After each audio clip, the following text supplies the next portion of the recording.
सदर मुमलिकत ने अल्लामा साजिद नकवी से रमज़ान मुबारक और मजालिस में इंसादी कोरोना तदाबीर इख्तियार करने की अपील कर दी है। टेलीफोनिक गुफ्तगू में कहा कि कोरोना के इम्तिहान से निकलने के लिए एक मुनज़्ज़म कौम होने का सबूत देना होगा।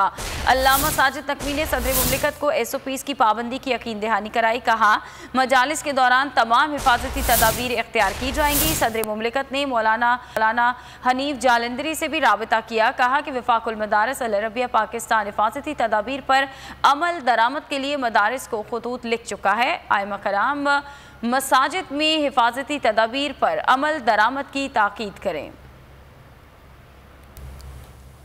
ए नूरे खुदा नूरे बसीरत की तलब है, रमजान का सदका तेरी रहमत की तलब है। मख्फी हैं इसी माह में रहमत के करीने, गर्दाब से निकले हुए बख्शिश के सफीने, गोया है तेरे इश्क में हम सब बराबर, मजलिस को तू गुलदस्ता फिरदौस बना दे, रिंदों को सनाए शहलौलाक पिला दे, तू शम्मे कलम को यदे बैज़ाई अता कर, बच्चों को तो इफ्तार में तस्नीम अता कर।